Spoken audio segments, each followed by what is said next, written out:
Alright, in hierdie video wil ek net vir julle 'n bietjie wys hier aan die linkerkant die tools wat jy hierdie kant kan gebruik. Die boonste enetjie is die trend line. Hier kan jy lyntjies trek op die kaart. Jy kan die kleur verander en jy kan hom wegvat met die asblikkie. Dan die volgende enetjie wat ek baie gebruik is die horisontale lyn. Jy klik maar net waar jy hom wil hê. Jy kan weer eens die kleur verander en dan hier so, hy wys nou daar op 64554, kan jy sy koördinate verander, sê nou maar ons wil hom presies hê op 550, dan druk ons net daar en OK. En dan hier by style kan jy sê of jy die price label daar wil bly behou en of jy dit wil afhaal, want dit is bietjie irriterend op jou pryse hier. So kom ons haal hom af en jy druk OK en as jy afdruk van hom af, dan wys hy nie meer daar nie.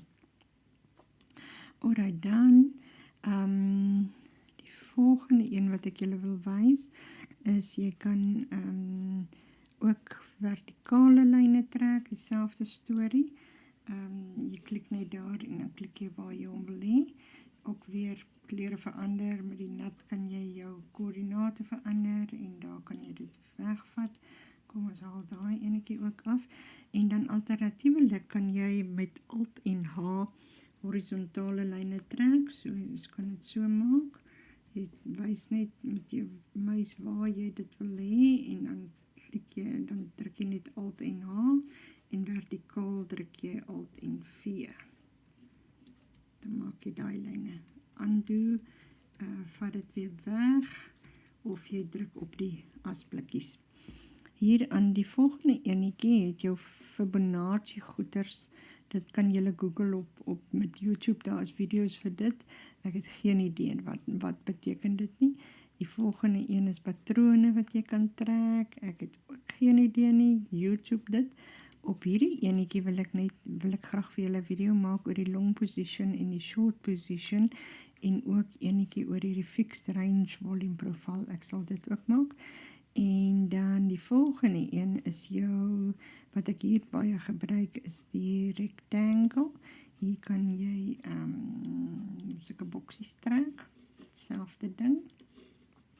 En hierso kan jy ook arrows hê en jy kan verskillende arrows, hier is nog 'n ander arrow ook wat jy met so 'n ronde sirkeltjie by het.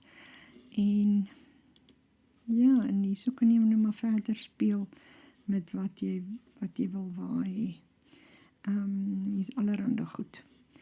Dan het ek nou net 'n ding trek en hom wegvat.